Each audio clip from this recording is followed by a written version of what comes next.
Nunca esquecerei o dia em que minha esposa voltou do cemitério. O problema é que eu a tinha enterrado 3 semanas antes. Quando abri a porta e a vi parada na varanda, com o mesmo vestido azul que usei para vesti-la no caixão, senti meu coração parar. Ela sorriu, aquele sorriso que me fez apaixonar 15 anos atrás, e disse com voz doce: "Oi, amor. Senti sua falta. Meu nome é Daniel, tenho 41 anos, moro em Porto Alegre, e esta é a história de como descobri que o amor pode ser mais aterrorizante do que a morte." Tatiana morreu de câncer. Foram 2 anos de luta, quimioterapia, esperanças e desesperos. Eu estava ao lado dela até o último suspiro, segurando sua mão enquanto ela olhava para mim e sussurrava: "Promete que vai seguir em frente. Promete que vai ser feliz." Eu prometi, chorando, embora soubesse que era mentira. Como seguir em frente quando metade de você morre junto? O funeral foi uma névoa de condolências vazias e abraços constrangedores. Enterramos Tatiana em um dia de sol cruel, daqueles em que o mundo parece zombar da sua dor por estar tão bonito enquanto você se despedaça por dentro. As 3 semanas seguintes foram um pesadelo cinza. A casa era grande demais, silenciosa demais, cheia demais das coisas dela. Seu perfume ainda impregnava o guarda-roupa. Seus livros continuavam na mesinha de cabeceira, marcadores de página presos na metade de histórias que nunca terminaria. Eu dormia no sofá porque não suportava deitar na nossa cama sozinho. Meus amigos me ligavam, ofereciam companhia, mas eu os afastava. Queria ficar na minha dor, me afogar nela, porque era a única coisa que ainda me conectava a Tatiana. Foi numa quinta-feira, por volta das 8 da noite, que a campainha tocou. Não esperava ninguém. Pensei que fosse algum vizinho com mais comida que eu não comeria, ou palavras de conforto que não queria ouvir. Abri a porta com irritação, pronto para dispensar quem quer que fosse. E então a vi. Tatiana, minha esposa morta, parada ali, na varanda, como se tivesse apenas saído para comprar leite e estivesse voltando para casa. Meu cérebro se recusou a processar o que via. Dei um passo para trás, tropeçando no próprio pé. Não. Você não pode estar aqui. Você morreu. Eu te enterrei." Minha voz saiu estrangulada, rouca. Tatiana inclinou a cabeça. Aquele gesto que sempre fazia quando estava preocupada comigo. "Daniel, amor, estou aqui. Estou viva. Sei que parece impossível, mas estou aqui." Ela estendeu a mão, e eu a olhei como se fosse uma serpente venenosa. "Não me toque. Você não é real. É o estresse, a depressão. Estou tendo alucinações." Mas ela entrou. Simplesmente passou por mim e entrou na casa, como tinha feito milhares de vezes. Foi até a cozinha, encheu um copo de água, bebeu. Olhou ao redor com expressão triste. "Você não está cuidando de si mesmo. A casa está uma bagunça." Era exatamente o tipo de coisa que Tatiana diria. A mesma entonação, a mesma preocupação nos olhos. Eu a segui, paralisado entre o terror e uma esperança insana. Como? Como você está aqui? Eu vi você morrer. Vi seu corpo. Fui ao velório. Te coloquei na sepultura." Tatiana se sentou à mesa da cozinha, no lugar que sempre foi dela. "Eu sei que parece loucura, Daniel, mas aconteceu algo. No momento em que morri, senti uma chance, uma oportunidade de voltar. E voltei. Por você. Porque te amo." Suas palavras eram mel e veneno ao mesmo tempo. Cada fibra do meu ser gritava que aquilo era errado, impossível, antinatural. Mas era ela. Os mesmos olhos verdes, a mesma mancha de nascença no pescoço, a mesma forma como mordia o lábio inferior quando estava nervosa. Nos dias seguintes, tentei aceitar. Tatiana voltou a viver na casa como se nunca tivesse partido. Cozinhava, limpava, assistia à TV. À noite, deitava ao meu lado na cama, e eu ficava rígido, incapaz de dormir, olhando para ela no escuro, esperando que se transformasse em algo monstruoso. Mas ela apenas dormia, respirando suavemente, ocasionalmente murmurando no sono. Era perfeito, perfeito demais. E foi aí que comecei a notar as pequenas coisas erradas. Primeiro, a temperatura. Tatiana estava sempre fria. Quando ela me tocava, era como sentir gelo através da pele. Ela dizia que era problema de circulação, efeito colateral de ter voltado. Depois percebi que ela nunca comia. Preparava a comida, colocava no prato, levava à boca, mastigava e engolia os movimentos. Mas quando eu limpava a cozinha, encontrava a comida escondida no lixo, intocada. Ainda não recuperei totalmente o apetite, ela explicava. O corpo precisa se ajustar. Mas o que realmente me apavorou foi a noite em que acordei e a encontrei parada ao pé da cama, apenas olhando para mim. Não dormindo, não se movendo, apenas olhando com aqueles olhos verdes que agora pareciam vazios de algo essencial. Tatiana, você está bem?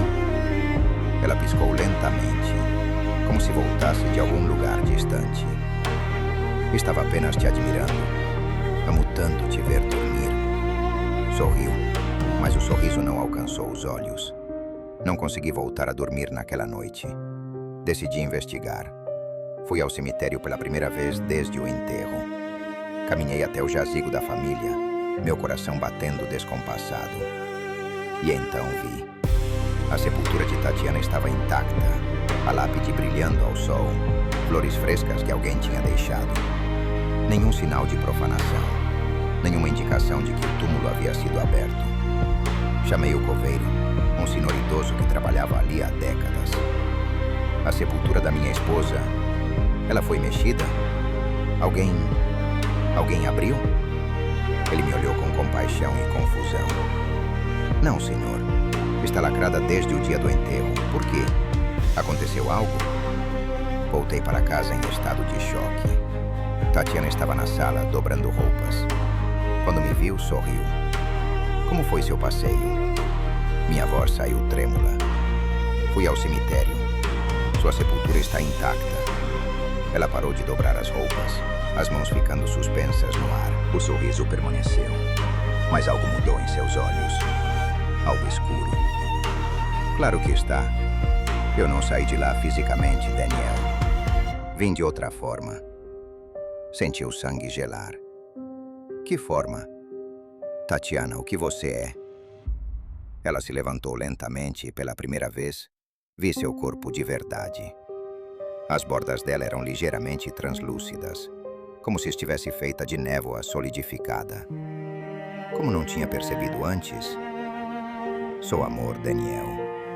Sou o amor que você sente por mim, que se recusou a me deixar ir. Quando você prometeu ao meu lado que nunca me esqueceria, quando passou todas aquelas noites chorando, chamando meu nome, você me puxou de volta. Sua necessidade me deu forma. Seu sofrimento me deu substância. Recuei até bater na parede. Não, isso não é possível. Você não é Tatiana. É alguma coisa que se alimenta da minha dor. Ela deu um passo em minha direção, e agora eu via claramente. Ela era uma casca, uma imitação, algo que usava a imagem da minha esposa como uma fantasia. Sou tão Tatiana quanto você precisa que eu seja. Tenho suas memórias, seus sentimentos, tudo o que ela era. A única diferença é que nunca vou te deixar. Nunca vou morrer de novo. Não é isso que você quer? E ali estava o horror.